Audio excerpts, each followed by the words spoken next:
Eu queria começar do princípio e entender de onde surgiu a ideia para uma série de Cidade de Deus. Como que a ideia ganhou tração e fala, não, dá para fazer, vamos fazer, como é que foi isso? Eu sempre me pergunto por que não foi feito antes, tá? Mas tudo bem, vamos Ela lá, é a mãe da ideia, ela é a mãe. Não, é o seguinte, nós não tínhamos a princípio nenhuma ideia de fazer qualquer continuação ou qualquer produto ligado à Cidade de Deus. Até que Paulo Lins me ligou, dizendo, olha, os direitos, vocês não querem os direitos para fazer a série? Aí eu comprei os direitos, mas nós ficamos 5 anos sentados em cima da ideia, porque o que ia ser? O que a gente ia fazer? Que desafio era esse? Até que veio o conceito do 20 anos depois. Quando apareceu esse conceito, Cidade de Deus 20 anos depois, todos nós nos sentimos mais confortáveis para começar a pensar numa ideia. Dentre as várias histórias possíveis de serem contadas, uma história que nos chamou bastante atenção e foi o norte que a gente escolheu contar, foi a história de uma comunidade que resiste. Porque em 2004, a Mineira, que depois passou a ser chamada Milícia, estava tentando entrar na Cidade de Deus. E a Cidade de Deus estava resistindo e rechaçando a Mineira. E falou, bom, falar da Mineira em 2004 é também falar do Brasil contemporâneo. A gente usou o contexto para colocar os nossos personagens dentro desse contexto e entender como é que o personagem age dentro desse conceito. Então a gente se perguntou, o que é que o Wilson Buscapé fará estando morando agora na Zona Sul e tendo que ir fotografar conflitos policiais e traficantes dentro de uma comunidade. Passaram-se 20 anos no filme cronológico Cidade de Deus e para mim aqui também passou. O Buscapé ele vem com uma maturidade bem acentuada, né? Já vem ali vivendo o sonho, né? Até então, né? Até voltando lá, década de 70, ele estava ainda buscando o seu sonho, né? Teve a oportunidade por uma puta de uma cagada e agora ele vive esse sonho, né? Ele vive esse sonho e de certa forma se perde um pouco dentro desse sonho. Essa é a grande trama do personagem, né? Em como ele está lidando com essa questão do viver o sonho tão intensamente. Nos últimos 20 e poucos anos, eu saí da favela, mas a favela não saiu de mim. Calma, gente, calma. Impressa! O filme é mais focado no Buscapé porque não é um filme de 2 horas, você tem que ter um foco ali. E aí a série já traz mais do Barbantinho, a Berê, parando pra pensar, a gente falar 20 anos depois, mas a Berê, a gente vê a história dela 30 anos atrás, né? Porque ela tava lá no Trio Ternura e tal. Então eu queria saber como é que foi pra vocês ter a chance de expandir, né? Nossa, suas perguntas são ótimas. Obrigado. Quando eu cheguei no primeiro dia, encontrei a Fátima Toledo, entrei em crise de choro, a Berenice veio em mim e eu senti o cheiro e lembrei da época. Tipo, eu fui meio que levada. Déjà vu, foi muito louco isso. E aí a Fátima chorou também, falou, ela é viva, né? Eu falei, ela é viva, tipo, era ela ali. E aí a gente começou a preparação e eu tive, no primeiro dia que ela botou a música, botou Deixe-me ir, falou, só respira. Começou a me dar uma noia, eu falei, por que eu não desci do carro?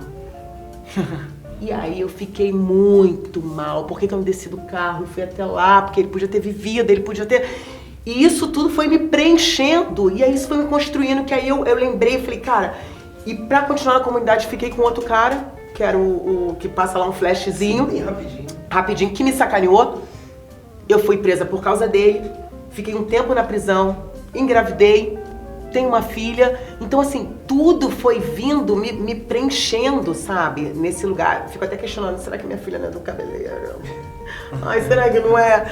E isso foi tudo preenchendo essa mulher, sabe?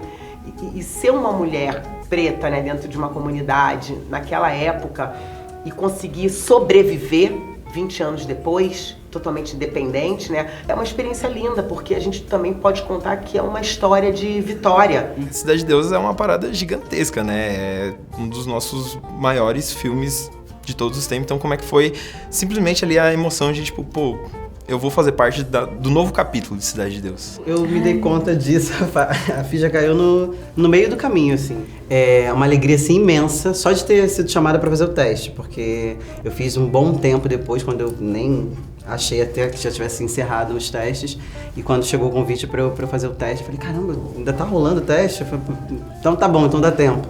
E aí fui, quando veio a resposta, fiquei assim, em êxtase, no meio do caminho já recebe roteiro e já começa a preparar, porque daqui a não sei quantos dias vai começar a filmar.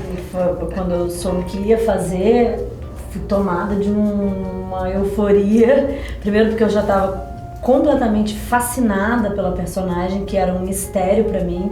E eu olhava e dizia, como eu vou fazer isso? E sempre que essa pergunta me acontece, eu já tô totalmente dentro, porque me interessa não saber. É uma denúncia com uma tentativa minha como atriz e como cidadã de entrar lá e ver o que acontece lá dentro. Que motivações humanas são essas, assim. Então essa possibilidade de estar contando uma história dessa tão atual na cidade em que a gente vive, assim, nós três moramos no Rio de Janeiro, é muito importante. Cidade de Deus, né? Primeiro eu achei que fosse mentira, porque eu soube fofoquinhas, né, que vai rolando do início. Aí a fofoca partiu da minha amiga, Roberta Rodrigues, me ligou. Sabrina, acho que vai rolar sério, acho que o nosso personagem vai voltar. E aí eu fiquei surpresa, falei, peraí, será que, como vai ser? Porque o meu personagem, né, que na época era a mulher do Mané Galinha, como é que ela vai voltar? E depois veio a grande surpresa, a grande alegria que ela vai voltar como Cíntia, uma líder comunitária, né? Aí eu falei assim, acho que a coisa vai ser diferente, né? E eu queria partir justamente pra isso, assim, porque quem tá voltando de uma forma diferente. A Cíntia, primeiro não tinha nem nome, né? Não sabia nem falar o nome do meu personagem, mas ela estava ali como base de um estopim que foi a guerra, depois com o Mané Galinha, né? E o Zé Pequeno. E agora ela vindo com a sua jornada, as suas palavras, o seu posicionamento perante ao mundo, pô, é maravilhoso, né? Ela já era assim, só que lá no filme foi mostrado, foi apagado. E aqui a lente é outra. Como é que você me solta aí e não me fala nada? Eu só quero a minha boca de volta. Que papo torto é esse? A boca é minha. É guerra que o Curió quer? É guerra que ele vai ter. E outra coisa que me chama muita atenção, até onde eu assisti da série, é como ela parece já estar engatinhando num comentário sobre a linha tênue entre você mostrar um evento grave, violento e tudo mais, e fazer um espetáculo disso, né? Que é um negócio que, assim, na cultura brasileira, você liga na TV, às vezes dá pra torcer o sangue, né? E a gente sabe da problemática disso. Isso era uma fala muito contundente do Paulo, que é o autor do livro, né? Que era muito importante que a gente estivesse com os moradores, desde a perspectiva dos moradores. Então, quando há uma troca de tiro, me interessa menos uma cabeça estourando quando é perfurada por uma bala, e me interessa mais um grupo de moradores escondidos em casa com medo de que uma dessas balas os atinja. Então a câmera está muito mais com os moradores. E aí fica mais fácil não espetacularizar a violência. E acho que essa foi uma ideia muito bem-vinda, assim, ali do Paulo Lins, e que aí na direção a gente encontrou estratégias de fazer. É uma série de ação, você viu os 2 primeiros episódios, mas é uma série de ação em que o ponto de vista está em outro lugar, sabe? A Berê, né? A Roberta Rodrigues, ela se transforma ali, né, numa líder comunitária, tal, é a pessoa que cuida da escola de samba, e ela também foi muito inspirada na história que Paulo Lins conta, que a favela é matriarcal primeiro, e eu não sei se você reparou no primeiro episódio, ela fala assim, eu bato nesses meninos para eles não apanharem da polícia depois. E ela serve assim para mostrar como nós tivemos muita inspiração dessas pessoas. São espelhos de pessoas de resistência dentro das comunidades, que tem um outro olhar, que não é para violência, mas é para acolher, que é para curar, né? Na Cidade de Deus não pode dar mole. É preciso saber a hora de atirar e a hora de baixar a arma.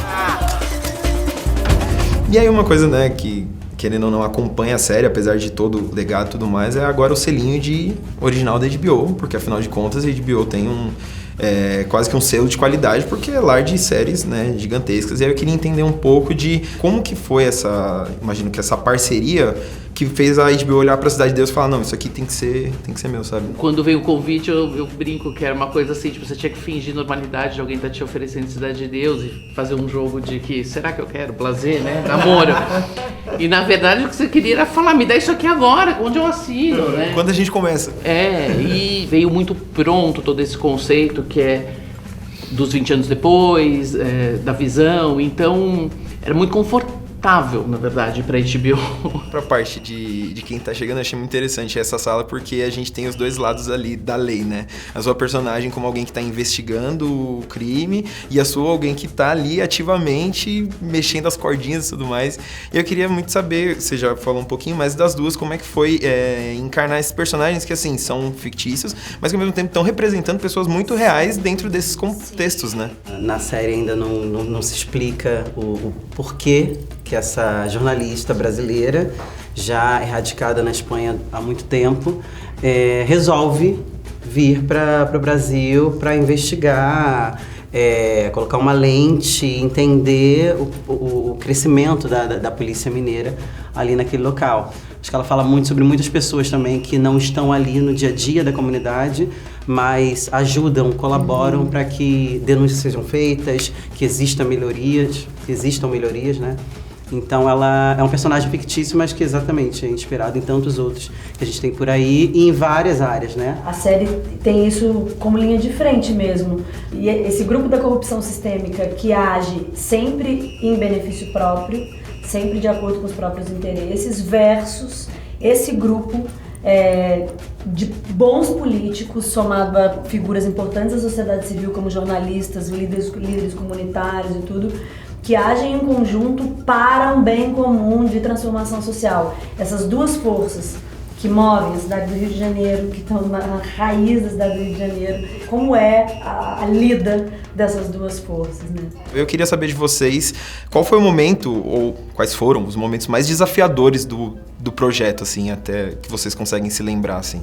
Eu consigo, porque foi uma cena que eu faço com o meu amigo Thiago Martins. E vou te falar de posicionamento de corporal até. Por quê? Eu sou uma mulher preta e eu percebi que eu fico muito assim, né? Por quê? Defesa, qual é a sua? E aí?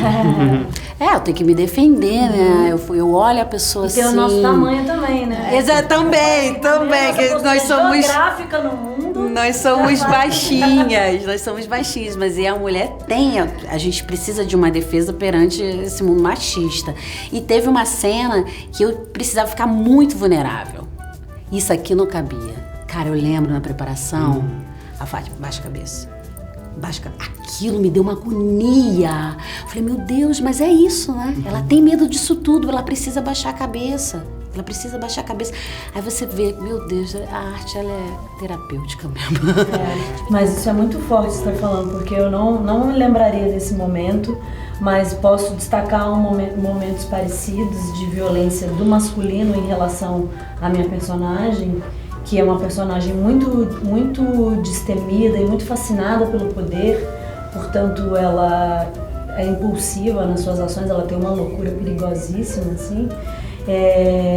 Então ela peita, mas diante da força física e das armas e de tudo do masculino, muitas vezes eu tinha que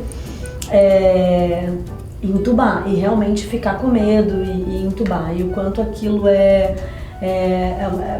horrível, porque é a condição do feminino em relação à força física e do que há de pior no masculino, né? Porque também o masculino não é só isso. Nós amamos os homens, são nossos amigos, são nossos aliados na luta contra o machismo, mas essa força cruel que quando o masculino quer empregar sobre nós, a gente também foram momentos bem marcantes de viver em cena, assim, de ter que sucumbir. E tinha uma cena específica que a Lígia precisava parecer muito vulnerável e não nesse lugar de enfrentamento. Exatamente. E é uma cena específica com o touro, já talvez no terceiro, quarto episódio, talvez, eu não lembro agora, e que ela fez movimentos ali para baixar essa guarda e entender que naquele momento, se você confrontar, você simplesmente morre, né? Essa personagem, ela é forte, ela é determinada, só que tem alguns momentos que ela não pode estar, mas esse aqui, principalmente. Então teve uma coisa de torcer ali, de não enfrentar, porque pode custar a vida, né? Alguém precisa contar essa história. A gente precisa fazer alguma coisa, Berê. Antes que morra inocente. Agora eu vou até o final, porque malandra não para.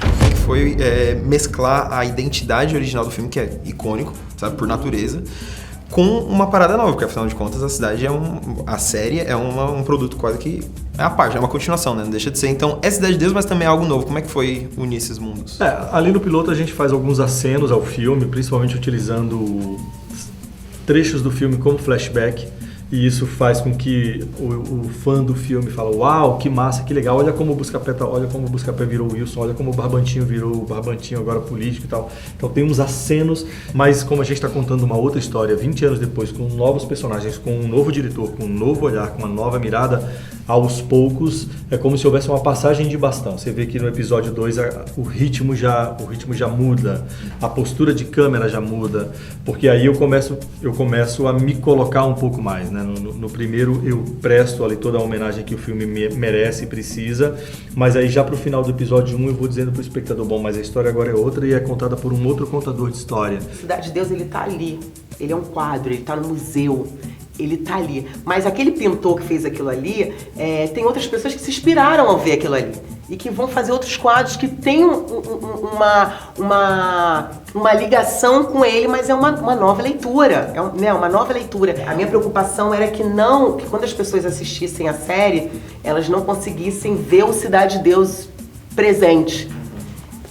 E é lindo de ver, porque nós estamos, a direção do Alan é incrível, a fotografia é incrível, a gente vê uma diferença, mas a gente vê Cidade de Deus tá ali, sabe? Tá presente ali. A essência tá toda ali. A essência tá ali, E você perguntou se a gente sentiu medo, eu acho que é muito mais que medo, cara. Além do medo, a gente sentiu a euforia, a alegria, o medo da responsabilidade, aquela preocupação de será que eu consigo entregar o mesmo personagem que eu fiz há 20 anos atrás?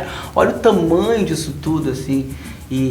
Mas ao mesmo tempo, cara, é uma realização, é um presente que a gente ganhou em poder dar continuidade a esses personagens, contar essa história na nova perspectiva, que é divino, é presente do astral, não tá aqui não, acho que vai além, atravessa a gente aí, contagia outras pessoas que estão atrás das lentes, sabe? Teve um medo, sim, posso falar, eu tive medo, mas um medo reverencial, posso dizer, porque, cara, o filme, todo ano ele tem um título novo, cara, e sempre um título ao concurso, sabe, assim, top, é o premium, né, o supra-sumo, é o segundo filme mais visto no mundo inteiro e Denzel Washington viu e amou, e o Obama estava lá junto, sabe assim? Tem artista de mangá, né, tipo o gibi japonês que se inspirou em Cidade de Deus. Marcou de todas as formas possíveis e inimagináveis, cara. Então, assim, como que a gente volta a falar desses personagens que marcaram uma época, que dividiram antes e depois do cinema nacional, que foi conhecido no planeta inteiro e que ainda é tão visto hoje? O pé no chão, o terra mesmo, foi exatamente no momento que a Beta falou, que foi quando nós lemos o roteiro e entendemos que Cidade de Deus, A Luta Não Para, é uma continuidade que mantém ali a sua leitura do filme Cidade de Deus, mas que nós podemos contar outras histórias, né? Eu li o livro Cidade de Deus e, desculpa, dá muito mais coisa do que 6 episódios. Você entende? Existem muito mais personagens, é um mundo tão diverso, o livro do Paulo Lins é um mundo tão diverso, né?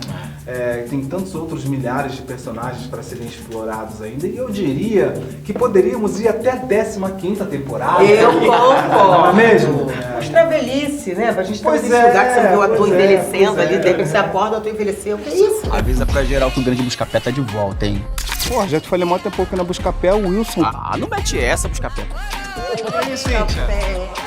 Uma coisa que eu achei muito interessante é como o elenco antigo se mescla ao novo, né? De uma forma que não é simplesmente a galera nova chega e aí a antiga não. Eles estão ali vivendo, dá pra sentir que esses 20 anos passaram pra aquelas pessoas. E eu queria saber como é que foi isso nos bastidores, assim. Amor, eu vou repetir o que eu acabei de falar. Eu falei, a gente teve que ficar esperando 20 anos pra vocês nascerem, porque a gente tinha combinado de se encontrar, mas só que teve um delay ali de tempo pra poder acontecer, porque não aconteceria sem eles. É uma galera jovem que é totalmente diferente do jovem que a gente era. A gente era jovem, sonhador, tendo consciência. Eles são jovens políticos. Uma consciência política que a gente não Absurda. tinha da idade deles. Hoje eu tenho 40 anos, É. eu vejo uns jovens de periferia como eles, que estão tendo a oportunidade de fazer um trabalho grandioso como esse, com uma consciência, um lugar dos seus direitos. Absurda. Que, cara, fala como é transformador isso. E fala assim, a gente passou esse legado pra eles.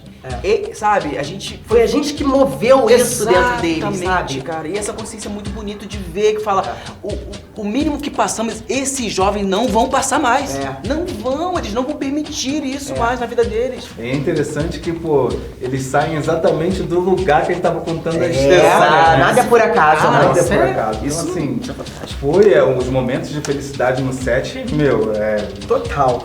Não tem como não falar, né? E encontrar esses moleques assim, cara, pô, moleques, né? São homens, né? Esses homens com o poder da palavra, sabe? Dá orgulho, sabe? Dá orgulho. Eles muito mais velhos que a gente. Tem alguns atores que não tinham nem nascido quando Exato, o filme estreou, né? E tinha uma coisa de admiração muito bonita. Eu me lembro a primeira vez que o Marcos Palmeira, que tem, sei lá, muitos anos de carreira, chegou no set pra contracenar com o Alexandre Rodrigues, com o Buscapé. Pô, tô filmando com o Buscapé. Ele tava genuinamente emocionado. Ele era um grande ator, mas era um fã. Ele olhava pro Wilson assim, tipo, cara, Buscapé. Na favela, é uma luta diária. Quando uma pessoa luta, todo mundo luta junto.